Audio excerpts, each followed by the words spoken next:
Hello there, my old friend. Tonight, our quest takes us through a collection of old fairy tales written down by Hans Christian Andersen.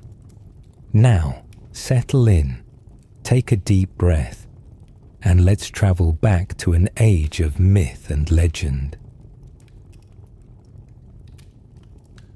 Ole the Tower-Keeper. In the world, it's always going up and down, and now I can't go up any higher, so said Ole the Tower-Keeper. Most people have to try both the ups and the downs, and rightly considered, we all get to be watchmen at last and look down upon life from a height.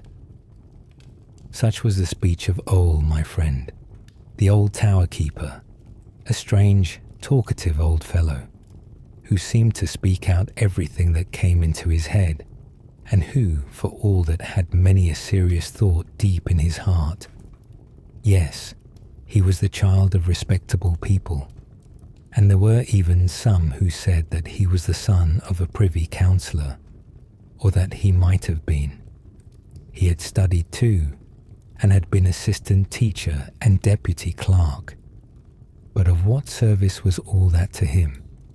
In those days he lived in the clerk's house, and was to have everything in the house, to be at free quarters, as the saying is. But he was still, so to speak, a fine young gentleman. He wanted to have his boots cleaned with patent blacking, and the clerk could only afford ordinary grease, and upon that point they split.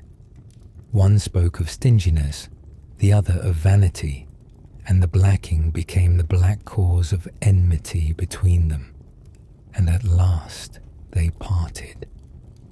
This is what he demanded of the world in general, namely, patent blacking, and he got nothing but grease. Accordingly, he at last drew back from all men and became a hermit. But the church tower is the only place in a great city where hermitage, office, and bread can be found together. So he betook himself up thither and smoked his pipe as he made his solitary rounds. He looked upward and downward, and had his own thoughts, and told in his own way of what he read in books and in himself. I often lent him books, good books, and you may know by the company he keeps. He loved neither the English governess novels nor the French ones, which he called a mixture of empty wind and raisin stalks.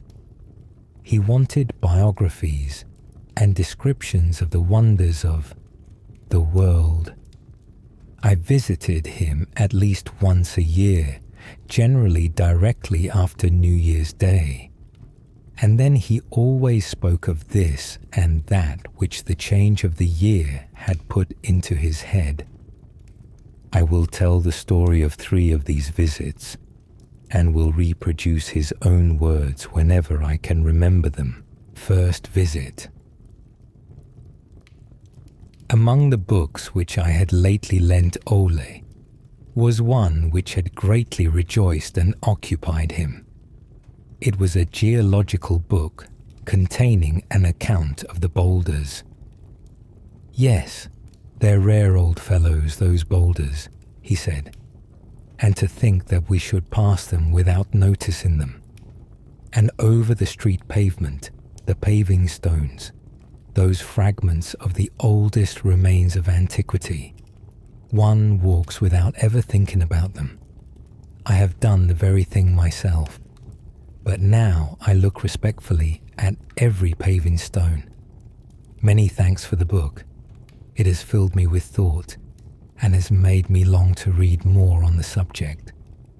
The romance of the earth is, after all, the most wonderful of all romances. It's a pity one can't read the first volume of it, because it is written in a language that we don't understand. One must read in the different strata, in the pebble stones, for each separate period. Yes, it is a romance, a very wonderful romance, and we all have our place in it. We grope and ferret about, and yet remain where we are. But the ball keeps turning, without emptying the ocean over us. The clod on which we move about holds and does not let us through. And then it's a story that has been acting for thousands upon thousands of years and is still going on. My best thanks for the book about the boulders. Those are fellows indeed. They could tell us something worth hearing if they only knew how to talk. It's really a pleasure now and then to become a mere nothing, especially when a man is as highly placed as I am. And then to think that we all, even with patent lacquer, are nothing more than insects of a moment on that ant-hill the earth. Though we may be insects with stars and garters, places and offices, one feels quite a novice beside these venerable million-year-old boulders. On last New Year's Eve, I was reading the book and had lost myself in it so completely that I forgot my usual New Year's diversion, namely, the wild hunt to a mac. Ah, you don't know what that is. The journey of the witches on broomsticks is well enough known. That journey is taken on St. John's Eve, to the Brocken. But we have a wild journey, also, which is national and modern, and that is the journey to a mac on the night of the New Year. All indifferent poets and poetesses, musicians, newspaper writers, and artistic notabilities, I mean those who are no good, ride in the New Year's night through the air to a mac. They sit backwards on their painting brushes or quill pens, for steel pens won't bear them. They're too stiff. As I told you, I see that every New Year's night, and could mention the majority of the riders by name, but I should not like to draw their enmity upon myself, for they don't like people to talk about their ride to a mac on quill pens. I've a kind of niece who is a fishwife, and who, as she tells me, supplies 3 respectable newspapers with the terms of abuse and vituperation they use, and she has herself been at a mac as an invited guest, but she was carried out thither, for she does not own a quill pen, nor can she ride. She has told me all about it. Half of what she said is not true, but the other half gives us information enough. When she was out there, the festivities began with a song. Each of the guests had written his own song, and each one sang his own song, for he thought that the best, and it was all one, all the same melody. Then those came marching up, in little bands, who are only busy with their mouths. There were ringing bells that rang alternately, and then came the little drummers that beat their tattoo in the family circle. An acquaintance was made with those who write without putting their names, which here means as much as using grease instead of patent blacking. And then there was the beadle with his boy, and the boy was worst off, for in general he gets no notice taken of him. Then too, there was the good street sweeper with his cart, who turns over the dustbin and calls it good, very good, remarkably good. And in the midst of the pleasure that was afforded by the mere meeting of these folks, there shot up out of the great dirt heap at a mac, a stem, a tree, an immense flower, a great mushroom, a perfect roof, which formed a sort of warehouse for the worthy company. For in it hung everything they had given to the world during the old year. Out of the tree poured sparks like flames of fire. These were the ideas and thoughts, borrowed from others, which they had used, and which now got free and rushed away like so many fireworks. They played at the stick burns, and the young poets played at heartburns, and the witlings played off their jests, and the jests rolled away with a thundering sound, as if empty pots were being shattered against doors. It was very amusing, my niece said. In fact, She said many things that were very malicious, but very amusing, but I won't mention them, for a man must be good-natured and not a carping critic. But you will easily perceive that when a man once knows the rights of the journey to a Mac, as I know them, it's quite natural that on the New Year's night, one should look out to see the wild chase go by. If in the new year I miss certain persons who used to be there, I am sure to notice others who are new arrivals. But this year I omitted taking my look at the guests. I bowled away on the boulders, rolled back through millions of years, and saw the stones break loose high up in the north, saw them drifting about on icebergs long before Noah's Ark was constructed, saw them sink down to the bottom of the sea and reappear with a sandbank, with that one that peered forth from the flood and said, "This shall be Zealand." I saw them become the dwelling place of birds that are unknown to us, and then become the seat of wild chiefs of whom we know nothing, until with their axes they cut their runic signs into a few of these stones, which then came into the calendar of time. But as for me, I had gone quite beyond all lapse of time, and had become a cipher and a nothing. Then 3 or 4 beautiful falling stars came down, which cleared the air and gave my thoughts another direction. You know what a falling star is, do you not? The learned men are not at all clear about it. I have my own ideas about shooting stars, as the common people in many parts call them. And my idea is this: how often are silent thanksgivings offered up for one who has done a good and noble action? The thanks are often speechless, but they are not lost for all that.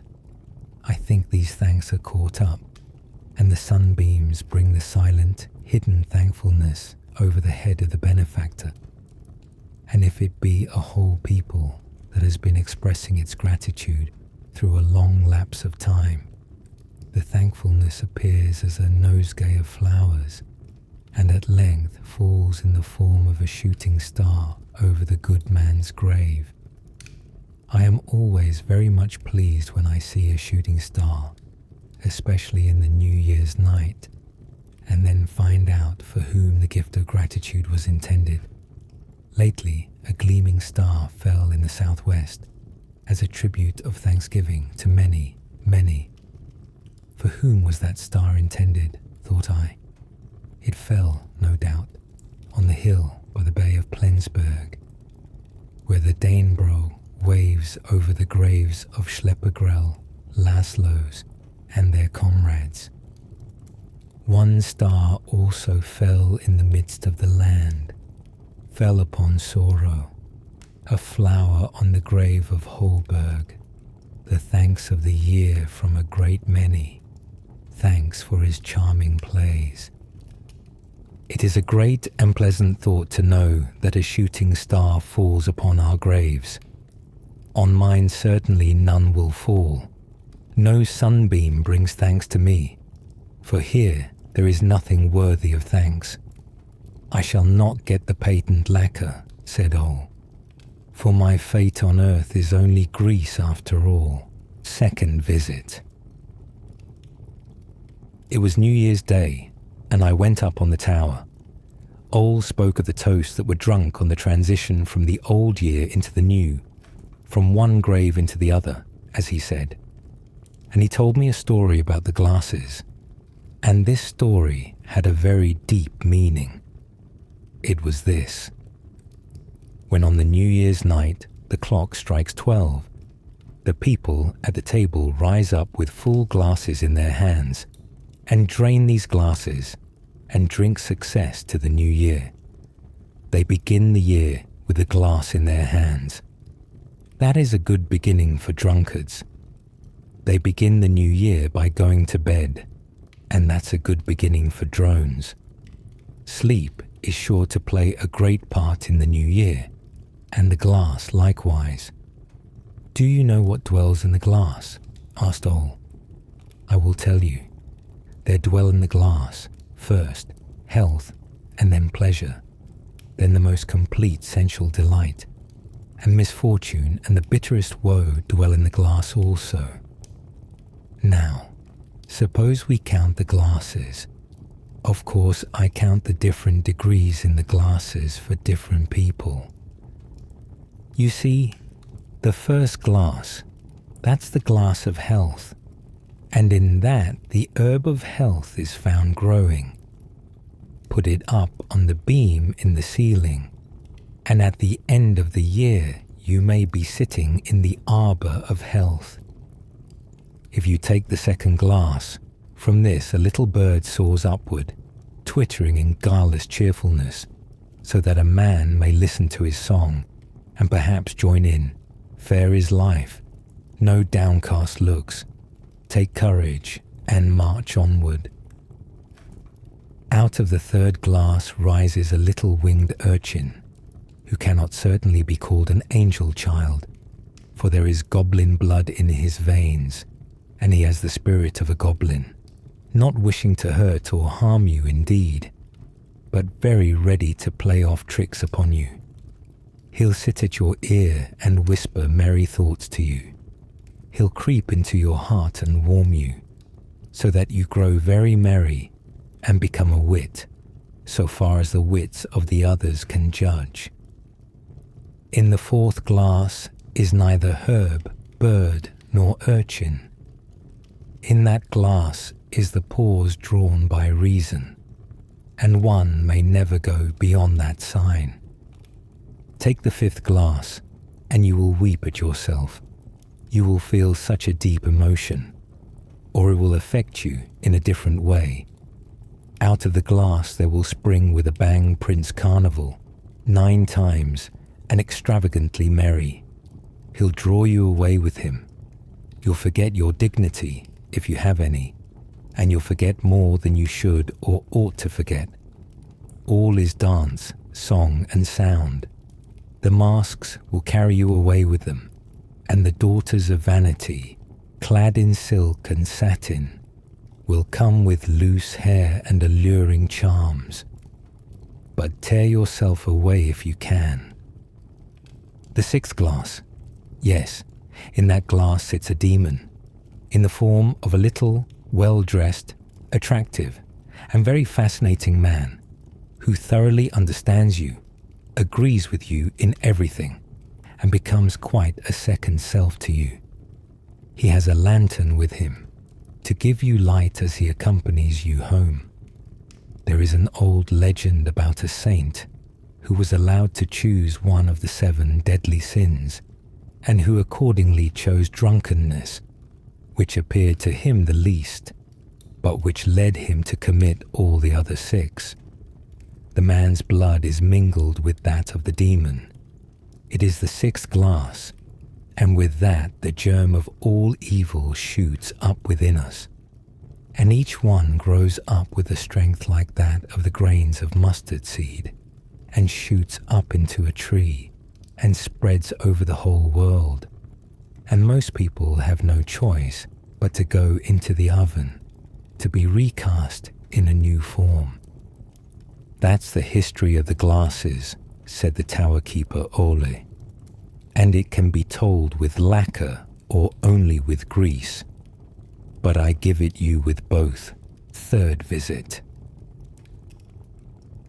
On this occasion, I chose the general moving day for my visit to Ole, for on that day it is anything but agreeable down in the streets in the town, for they are full of sweepings, shreds, and remnants of all sorts, to say nothing of the cast-off rubbish in which one has to wade about. But this time, I happened to see 2 children playing in this wilderness of sweepings. They were playing at going to bed, for the occasion seemed especially favourable for this sport. They crept under the straw and drew an old bit of ragged curtain over themselves by way of coverlet. It was splendid, they said, but it was a little too strong for me, and besides, I was obliged to mount up on my visit to Ole. "It's moving day to day," he said. "Streets and houses are like a dustbin, a large dustbin, but I'm content with a cartload. I may get something good out of that, and I really did get something good out of it once. Shortly after Christmas, I was going up the street. It was rough weather, wet and dirty, the right kind of weather to catch cold in. The dustman was there with his cart, which was full, and looked like a sample of streets on moving day. At the back of the cart stood a fir tree, quite green still, and with tinsel on its twigs. It had been used on Christmas Eve, and now it was thrown out into the street, and the dustman had stood it up at the back of his cart. It was droll to look at, or you may say it was mournful. All depends on what you think of when you see it. And I thought about it, and thought this and that of many things that were in the cart. Or I might have done so, and that comes to the same thing. There was an old lady's glove too. I wonder what that was thinking of. Shall I tell you? The glove was lying there pointing with its little finger at the tree. I'm sorry for the tree, it thought, and I was also at the feast where the chandeliers glittered. My life was, so to speak, a ball night, a pressure of the hand, and I burst. My memory keeps dwelling upon that, and I have really nothing else to live for. This is what the glove thought, or what it might have thought. That's a stupid affair with yonder fir tree, said the potsherds. You see, potsherds think everything is stupid. When one is in the dust cart, they said, one ought not to give oneself airs and wear tinsel. I know that I have been useful in the world, far more useful than such a green stick. This was a view that might be taken, and I don't think it quite a peculiar one. But for all that, the fir tree looked very well. It was like a little poetry in the dust heap, and truly there is dust enough in the streets on moving day. The way is difficult and troublesome then, and I feel obliged to run away out of the confusion. Or, if I am on the tower, I stay there and look down, and it is amusing enough. There are the good people below, playing at changing houses. They toil and tug away with their goods and chattels, and the household goblin sits in an old tub and moves with them. All the little griefs of the lodging and the family, and the real cares and sorrows, move with them out of the old dwelling into the new. And what gain is there for them or for us in the whole affair? Yes, there was written long ago the good old maxim, think on the great moving day of death. That is a serious thought. I hope it is not disagreeable to you that I should have touched upon it. Death is the most certain messenger after all, in spite of his various occupations. Yes, death is the omnibus conductor, and he is the passport writer, and he countersigns our service book, and he is director of the savings bank of life. Do you understand me? All the deeds of our life, the great and the little alike, we put into this savings bank. And when death calls with his omnibus, and we have to step in and drive with him into the land of eternity, then on the frontier he gives us our service book as a pass. As a provision for the journey, he takes this or that good deed we have done and lets it accompany us. And this may be very pleasant or very terrific. Nobody has ever escaped the omnibus journey. There is certainly a talk about one who was not allowed to go. They call him the Wandering Jew. He has to ride behind the omnibus. If he had been allowed to get in, he would have escaped the clutches of the poets. Just cast your mind's eye into that great omnibus. The society is mixed, for king and beggar genius and idiot, sit side by side. They must go without their property and money. They have only the service book and the gift out of the savings bank with them. But which of our deeds is selected and given to us? Perhaps quite a little one that we have forgotten, but which has been recorded, small as a pea, but the pea can send out a blooming shoot. The poor bumpkin who sat on a low stool in the corner and was jeered at and flouted will perhaps have his worn-out stool given him as a provision, and the stool may become a litter in the land of eternity, and rise up then as a throne, gleaming like gold and blooming as an arbor. He who always lounged about and drank the spiced draught of pleasure, that he might forget the wild things he had done here, will have his barrel given to him on the journey, and will have to drink from it as they go on. And the drink is bright and clear, so that the thoughts remain pure, and all good and noble feelings are awakened, and he sees and feels what in life he could not or would not see. And then he has within him the punishment, the gnawing worm, which will not die through time incalculable. If on the glasses there stood written oblivion, on the barrel remembrance is inscribed. When I read a good book, an historical work, I always think at last of the poetry of what I am reading and of the omnibus of death, and wonder which of the hero's deeds death took out of the savings bank for him, and what provisions he got on the journey into eternity. There was once a French king. I have forgotten his name, for the names of good people are sometimes forgotten, even by me, but it will come back some day. There was a king who during a famine became the benefactor of his people, and the people raised up to his memory a monument of snow with the inscription, "Quicker than this melts, didst thou bring help." I fancy that death, looking back upon the monument, gave him a single snowflake as provision, a snowflake that never melts, and this flake floated over his royal head like a white butterfly into the land of eternity. Thus too, there was Louis the 11th. I remembered his name, for one remembers what is bad. A trait of him often comes into my thoughts, and I wish one could say the story is not true. He had his Lord High Constable executed, and he could execute him, right or wrong.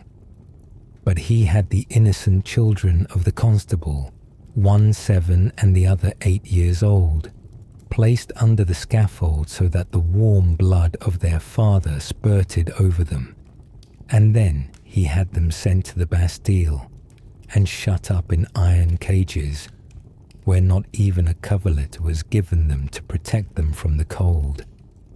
And King Louis sent the executioner to them every week, and had a tooth pulled out of the head of each, that they might not be too comfortable. And the elder of the boys said, "My mother would die of grief if she knew that my younger brother had to suffer so cruelly. Therefore pull out 2 of my teeth and spare him." The tears came into the hangman's eyes, but the king's will was stronger than the tears, and every week 2 little teeth were brought to him on a silver plate. He had demanded them, and he had them. I fancy that death took these 2 teeth out of the savings bank of life and gave them to Louis the 11th to carry with him on the great journey into the land of immortality. They fly before him like 2 flames of fire. They shine and burn, and they bite him, the innocent children's teeth. Yes, that's a serious journey, the omnibus ride on the great moving day. And when is it to be undertaken? That's just the serious part of it. Any day, any hour, any minute, the omnibus may draw up. Which of our deeds will death take out of the savings bank and give to us as provision? Let us think of the moving day that is not marked in the calendar.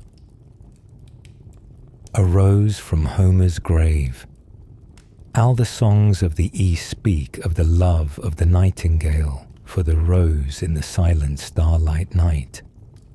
The winged songster serenades the fragrant flowers. Not far from Smyrna, where the merchant drives his loaded camels, proudly arching their long necks as they journey beneath the lofty pines over holy ground, I saw a hedge of roses. The turtle dove flew among the branches of the tall trees, and as the sunbeams fell upon her wings, they glistened as if they were mother of pearl. On the rose bush grew a flower, more beautiful than them all, and to her the nightingale sung of his woes. But the rose remained silent. Not even a dewdrop lay like a tear of sympathy on her leaves. At last she bowed her head over a heap of stones and said, "Here rests the greatest singer in the world. Over his tomb will I spread my fragrance, and on it I will let my leaves fall when the storm scatters them. He who sung of Troy became earth, and from that earth I have sprung.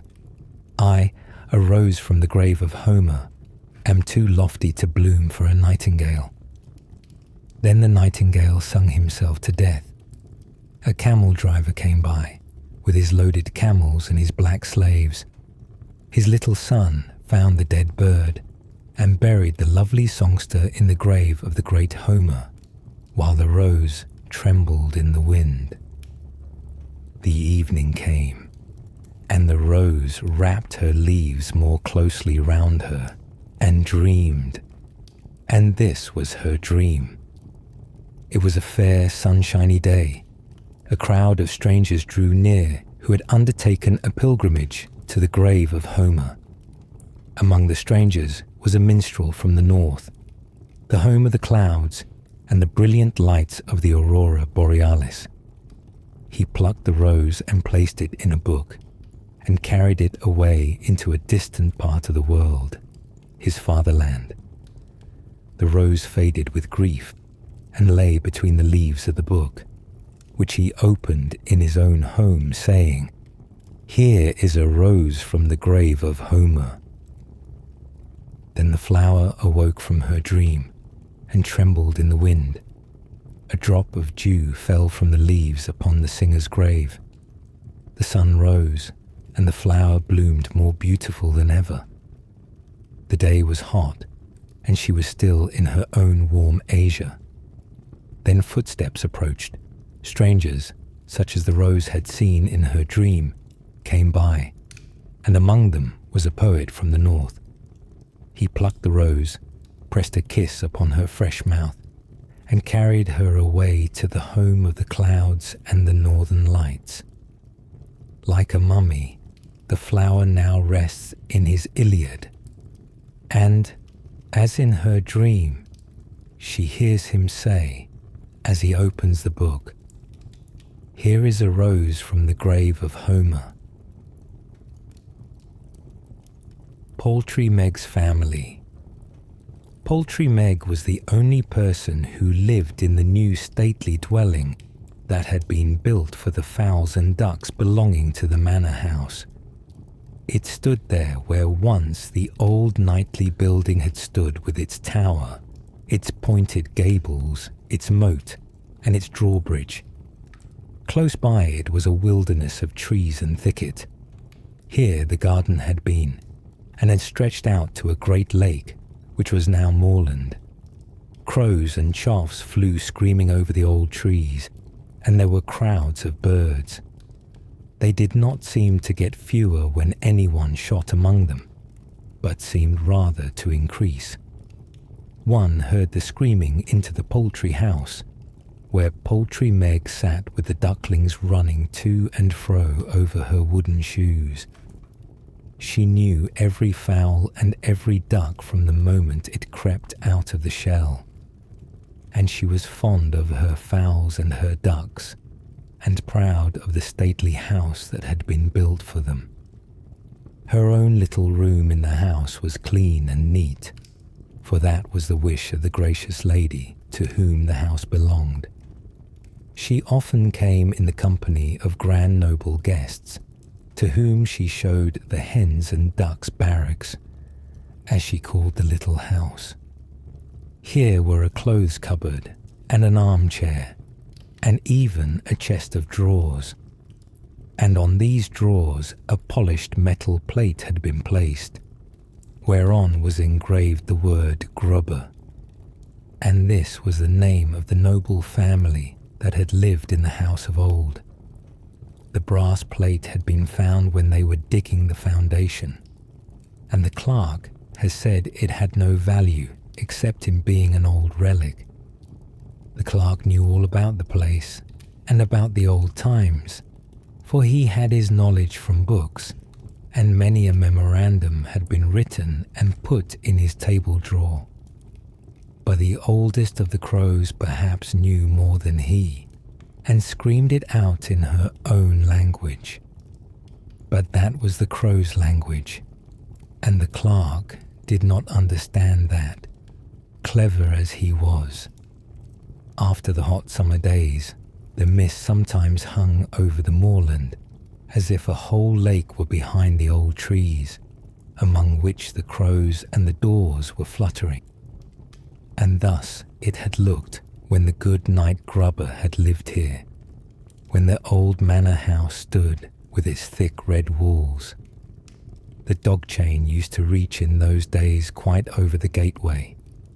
Through the tower, one went into a paved passage which led to the rooms. The windows were narrow and the panes were small, even in the great hall where the dancing used to be. But in the time of the last Grubby, there had been no dancing in the hall within the memory of man, although an old drum still lay there that had served as part of the music. Here stood a quaintly carved cupboard in which rare flower roots were kept, for my Lady Grubber was fond of plants and cultivated trees and shrubs. Her husband preferred riding out to shoot wolves and boars, and his little daughter Marie always went with him part of the way.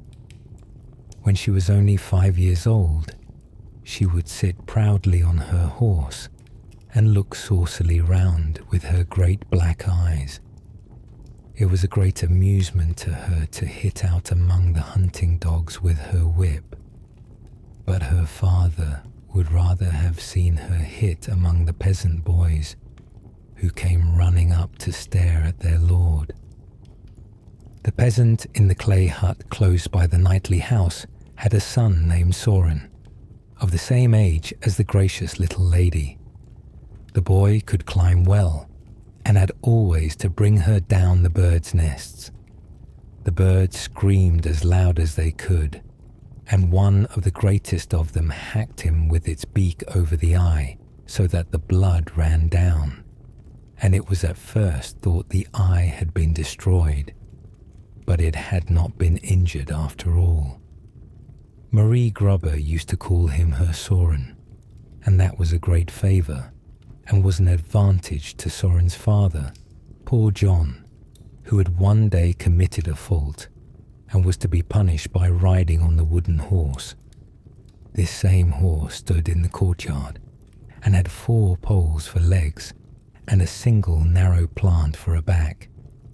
On this John had to ride astride, and some heavy bricks were fastened to his feet into the bargain, that he might not sit too comfortably. He made horrible grimaces, and Soren wept and implored little Marie to interfere. She immediately ordered that Soren's father should be taken down, and when they did not obey her, she stamped on the floor and pulled at her father's sleeve till it was torn to pieces. She would have her way, and she got her way, and Soren's father was taken down.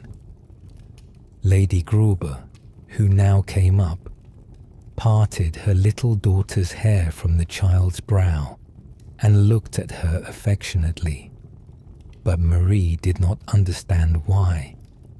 She wanted to go to the hounds and not to her mother, who went down into the garden, to the lake where the water lily bloomed, and the heads of bulrushes nodded amid the reeds. And she looked at all this beauty and freshness. "How pleasant," she said.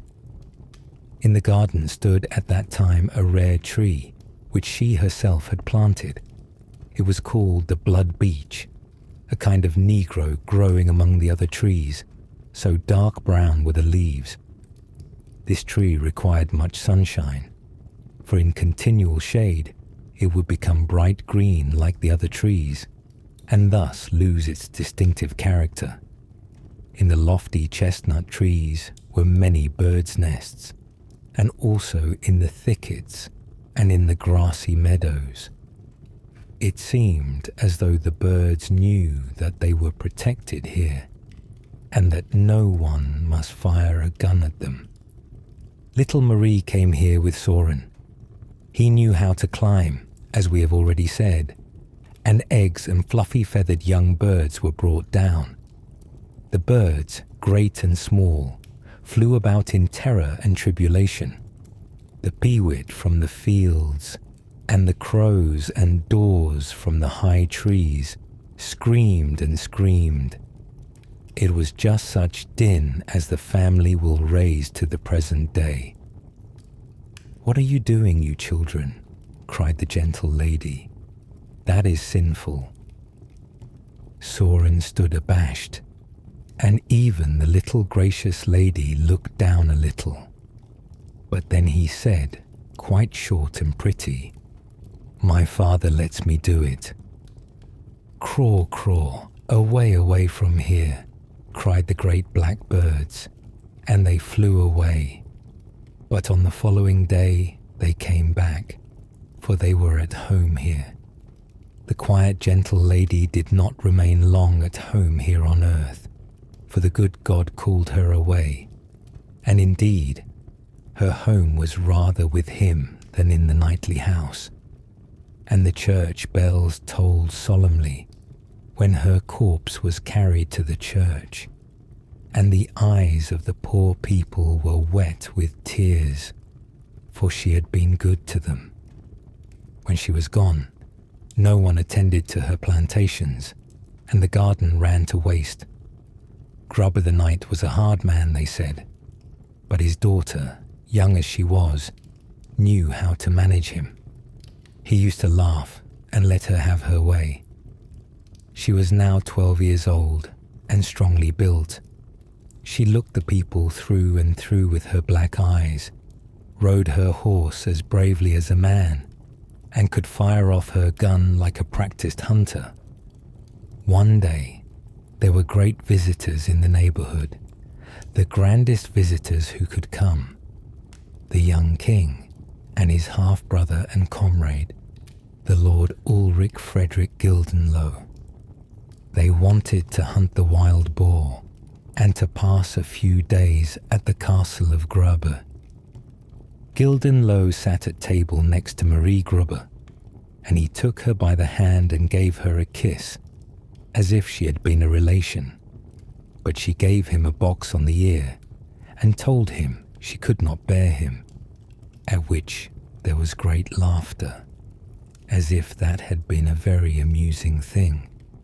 And perhaps it was very amusing, for 5 years afterwards, when Marie had fulfilled her 17th year, a messenger arrived with a letter, in which Lord Gildenlow proposed for the hand of the noble young lady.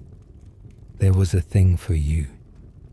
He is the grandest and most gallant gentleman in the whole country," said Grub the Knight.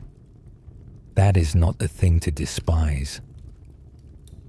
"I don't care so very much about him," said Marie Grubber. But she did not despise the grandest man of all the country, who sat by the king's side.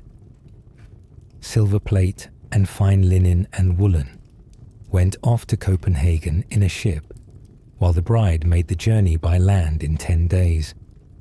But the outfit met with contrary winds, or with no winds at all, for 4 months passed before it arrived, and when it came, my Lady Gildenlow was gone. I'd rather lie on coarse sacking than lie in his silken beds, she declared. I'd rather walk barefoot than drive with him in a coach. Late one evening in November, 2 women came riding into the town of Aarhus. They were the gracious Lady Gildenlow, Marie Gruber, and her maid. They came from the town of Vejle, whither they had come in a ship from Copenhagen. They stopped at Lord Grubber's stone mansion in Aarhus. Grubber was not well pleased with this visit. Marie was accosted in hard words, but she had a bedroom given her and got her beer soup of a morning. But the evil part of her father's nature was aroused against her, and she was not used to that. She was not of a gentle temper, and we often answer as we are addressed. She answered openly and spoke with bitterness and hatred of her husband, with whom she declared she would not live. She was too honourable for that. A year went by, but it did not go by pleasantly. There were evil words between the father and the daughter, and that ought never to be. Bad words bear bad fruit. What could be the end of such a state of things? We 2 cannot live under the same roof, said the father one day. Go away from here to our old manor house, but you had better bite your tongue off than spread any lies among the people. And so the 2 parted. She went with her maid to the old castle where she had been born, and near which the gentle, pious lady, her mother, was lying in the church vault.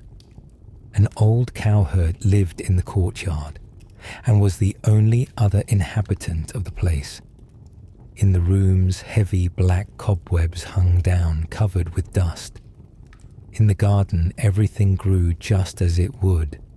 Hops and climbing plants ran like a net between the trees and bushes, and the hemlock and nettle grew larger and stronger. The blood beech had been outgrown by other trees, and now stood in the shade, and its leaves were green like those of the common trees, and its glory had departed. Crows and choughs, in great close masses, flew past over the tall chestnut trees, and chattered and screamed as if they had something very important to tell one another, as if they were saying, "Now she's come back again, the little girl who had their eggs and their young ones stolen from them." And as for the thief who had got them down, he had to climb up a leafless tree, for he sat on a tall ship's mast and was beaten with a rope's end if he did not behave himself. The clerk told all this in our own times. He had collected it and looked it up in books and memoranda. It was to be found, with many other writings, locked up in his table drawer. "Upward and downward is the course of the world," said he. "It is strange to hear." And we will hear how it went with Marie Grubber. We need not for that forget Poultry Meg, who is sitting in her capital hen house in our own time. Marie Grub sat down in her times, but not with the same spirit that old Poultry Meg showed. The winter passed away, and the spring and the summer passed away, and the autumn came again, with the damp, cold sea fog. It was a lonely, desolate life in the old manor house. Marie Grub took her gun in her hand and went out to the heath, and shot hares and foxes, and whatever birds she could hit. More than once she met the noble Sir Paladire of Norrebach, who was also wandering about with his gun and his dogs. He was tall and strong, and boasted of this when they talked together. He could have measured himself against the deceased Mr. Brockenhuis of Egeskov, of whom the people still talk. Paladire had, after the example of Brockenhuis, caused an iron chain with a hunting horn to be hung in his gateway, and when he came riding home, he used to seize the chain and lift himself and his horse from the ground and blow the horn. "Come yourself and see me do that, Dame Marie," he said. "One can breathe fresh and free at Norrobak.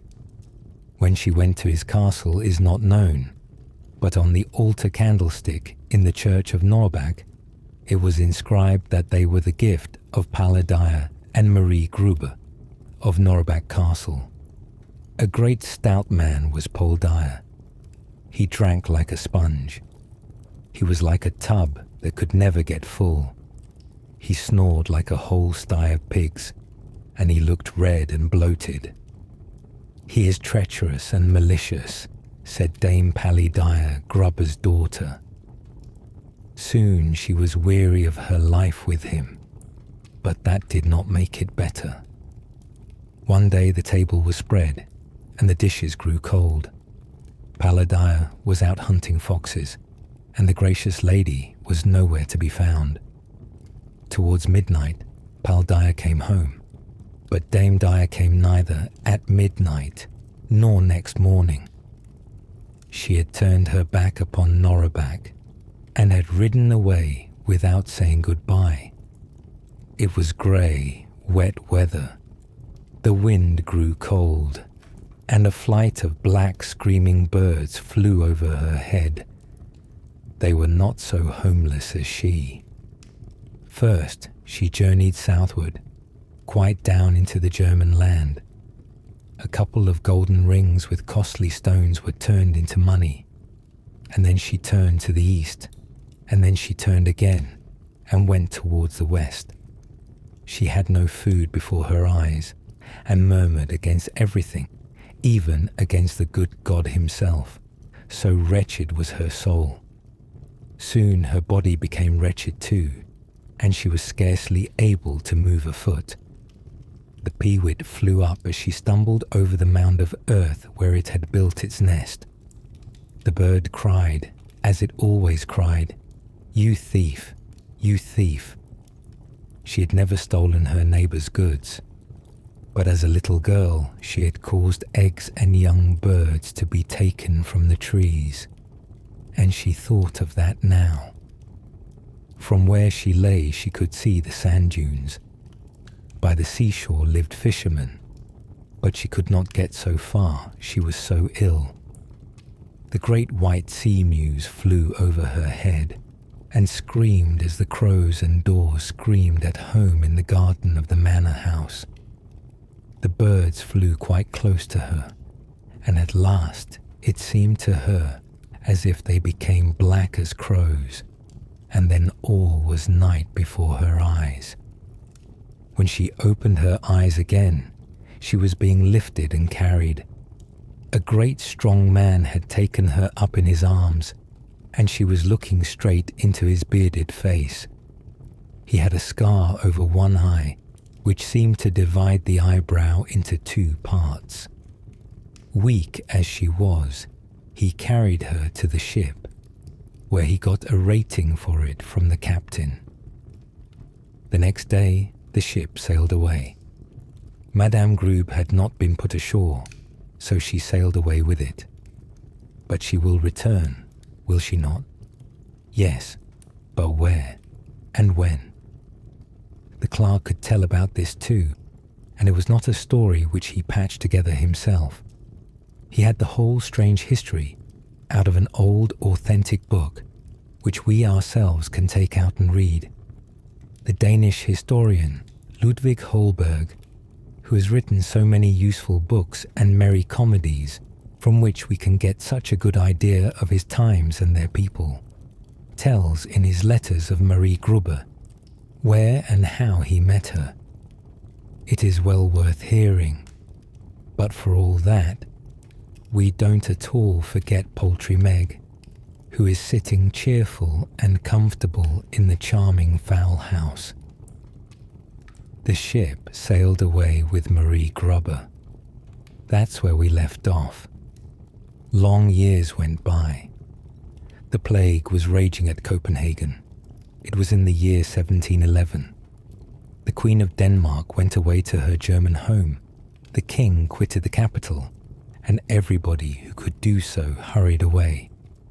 The students, even those who had board and lodging gratis, left the city. One of these students, the last who had remained in the free college, at last went away too. It was 2 o'clock in the morning. He was carrying his knapsack, which was better stacked with books and writings than with clothes. A damp mist hung over the town. Not a person was to be seen in the streets. The street doors around were marked with crosses as a sign that the plague was within, or that all the inmates were dead. A great wagon rattled past him. The coachman brandished his whip, and the horses flew by at a gallop. The wagon was filled with corpses. The young student kept his hand before his face and smelt at some strong spirits that he had with him on a sponge in a little brass scent case.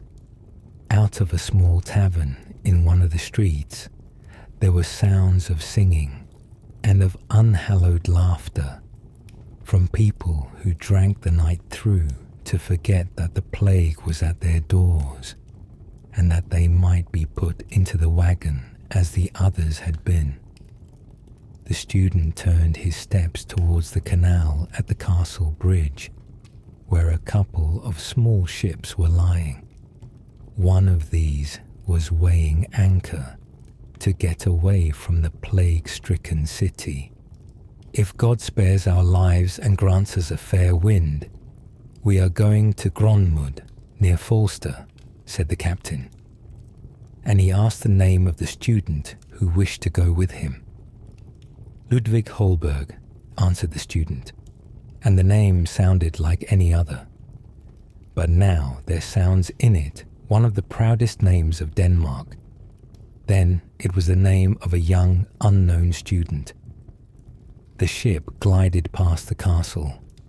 It was not yet bright day when it was in the open sea. A light wind filled the sails, and the young student sat down with his face turned towards the fresh wind and went to sleep, which was not exactly the most prudent thing he could have done. Already on the third day, the ship lay by the island of Falster. "Do you know anyone here with whom I could lodge cheaply?" Holberg asked the captain. "I should think you would do well to go to the ferrywoman in Bora House," answered the captain. "If you want to be very civil to her, her name is Mother Soren Sorensen Müller. But it may happen that she may fly into a fury if you are too polite to her. The man is in custody for a crime, and that's why she manages the ferry boat herself.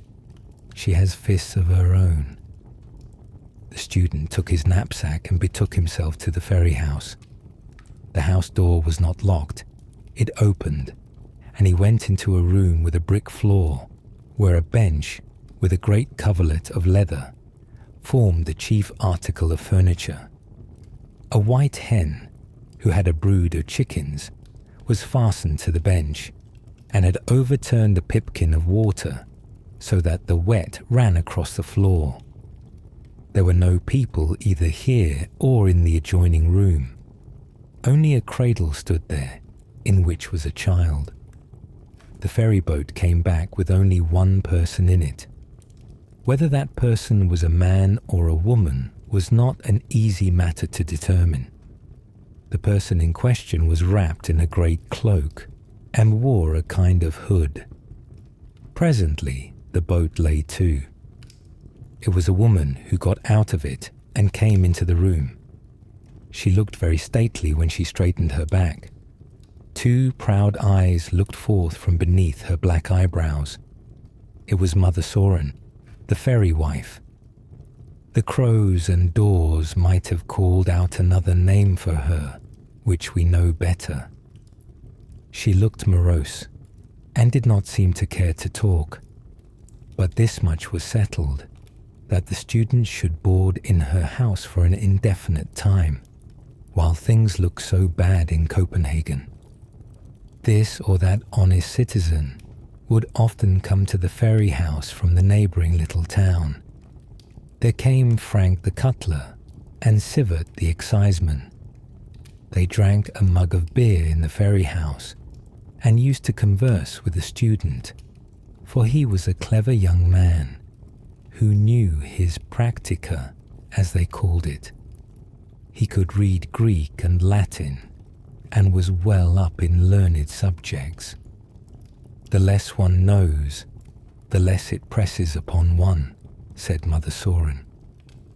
You have to work hard, said Holberg one day, when she was dipping clothes in the strong soapy water, and was obliged herself to split the logs for the fire. That's my affair, she replied. Have you been obliged to toil in this way from your childhood? You can read that from my hands, she replied, and held out her hands that were small indeed, but hard and strong, with bitten nails.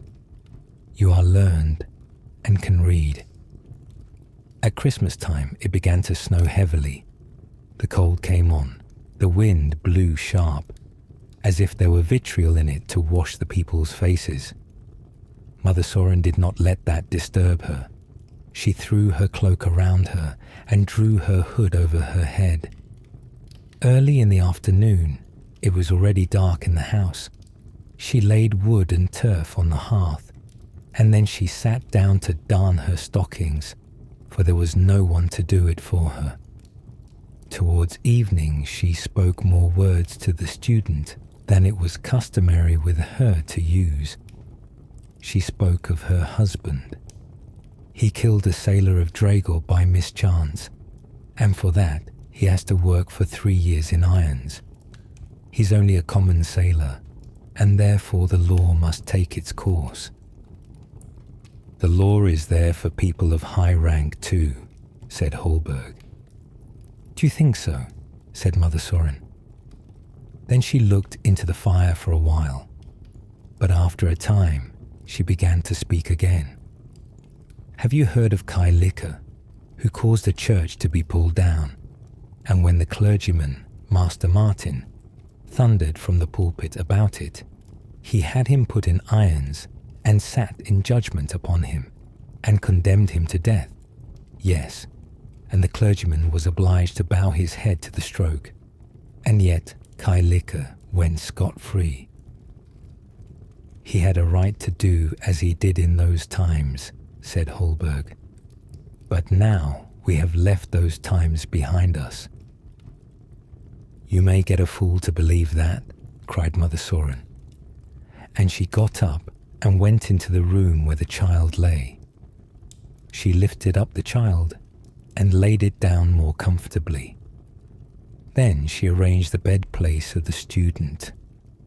He had the green coverlet, for he felt the cold more than she, though he was born in Norway. On New Year's morning it was a bright sunshiny day. The frost had been so strong, and was still so strong, that the fallen snow had become a hard mass, and one could walk upon it. The bells of the little town were tolling for church. Student Holberg wrapped himself up in his woolen cloak and wanted to go to the town. Over the ferry house, the crows and daws were flying with loud cries. One could hardly hear the church bells for their screaming. Mother Soren stood in front of the house, filling a brass pot with snow, which she was going to put on the fire to get drinking water. She looked up to the crowd of birds and thought her own thoughts. Student Holberg went to church. On his way there and on his return, he passed by the house of tax collector Sivert, by the town gate. Here he was invited to take a mug of brown beer with treacle and sugar. The discourse fell upon Mother Soren, but the tax collector did not know much about her, and indeed Few knew much about her. She did not belong to the island of Falster, he said. She had a little property of her own at one time. Her husband was a common sailor, a fellow of a very hot temper, and had killed a sailor of Draga, and he beat his wife, and yet she defended him. I should not endure such treatment, said the tax collector's wife. I am come of more respectable people. My father was stocking weaver to the court. And consequently, you have married a governmental official, said Holberg, and made a bow to her and to the collector. It was on 12th night, the evening of the festival of the Three Kings. Mother Soren lit up for Holberg a 3-king candle, that is, a tallow candle with 3 wicks, which she had herself prepared. A light for each man, said Holberg. For each man, repeated the woman, looking sharply at him. For each of the wise men from the east, said Holberg. You mean it that way, said she, and then she was silent for a long time. But on this evening he learned more about her than he had yet known. You speak very affectionately of your husband, observed Holberg, and yet the people say that he ill-uses you every day. That's no one's business but mine, she replied. The blows might have done me good when I was a child. Now, I suppose, I get them for my sins, but I know what good he has done me. And she rose up. When I lay sick upon the desolate heath, and no one would have pity on me, and no one would have anything to do with me, except the crows and daws, which came to peck me to bits, he carried me in his arms, and had to bear hard words because of the burden he brought on board ship. It's not in my nature to be sick, and so I got well. Every man has his own way, and Soren has his, but the horse must not be judged by the halter. Taking one thing with another, I have lived more agreeably with him than with the man whom they call the most noble and gallant of the king's subjects. I have had the Stadtholder Gildenlow, the king's half-brother, for my husband, and afterwards I took Paladire. One is as good as another, each in his own way, and I in mine. That was a long gossip, but now you know all about me. And with those words, she left the room. It was Marie Grubber. So strangely had fate played with her. She did not live to see many anniversaries of the festival of the Three Kings. Holberg has recorded that she died in June 1716, but he has not written down, for he did not know, that a number of great black birds circled over the ferry house when Mother Soren, as she was called, was lying there a corpse. They did not scream, as if they knew that at a burial silence should be observed. So soon as she lay in the earth, the birds disappeared. But on the same evening in Jutland, at the old manor house, an enormous number of crows and choughs were seen. They all cried as loud as they could, as if they had some announcement to make. Perhaps they talked of him who, as a little boy, had taken away their eggs and their young, of the peasant's son, who had to wear an iron garter, and of the noble young lady, who ended by being a ferryman's wife. Brave, brave, they cried. And the whole family cried, brave, brave, when the old house was pulled down. They are still crying, and yet there's nothing to cry about, said the clerk when he told the story.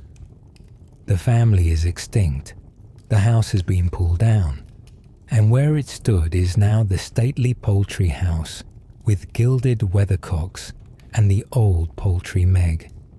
She rejoices greatly in her beautiful dwelling. If she had not come here, the old clerk added, she would have had to go into the workhouse. The pigeons cooed over her, the turkey cocks gobbled, and the ducks quacked. Nobody knew her, they said. She belongs to no family. It's pure charity that she is here at all. She has neither a drake father nor a hen mother, and has no descendants. She came of a great family for all that, but she did not know it, and the old clerk did not know it, though he had so much written down. But one of the old crows knew about it, and told about it. She had heard from her own mother and grandmother about Poultry Meg's mother and grandmother, and we know the grandmother too. We saw her ride, as child, over the bridge, looking proudly around her, as if the whole world belonged to her, and all the birds' nests in it. And we saw her on the heath, by the sand dunes, and last of all, in the ferry house. The granddaughter, the last of her race, had come back to the old home, where the old castle had stood, where the black wild birds were screaming. But she sat among the tame birds, and these knew her and were fond of her. Poultry Meg had nothing left to wish for. She looked forward with pleasure to her death, and she was old enough to die. "Grave, grave," cried the crows. "And Poultry Meg has a good grave, which nobody knew except the old crow, if the old crow is not dead already." And now we know the story of the old manor house, of its old proprietors, and of all Poultry Meg's family. And so, our quest through these timeless tales comes to an end. With the story's final words, you have completed this sleepy quest. May your dreams be filled with magic until the next adventure begins. Rest well, traveller.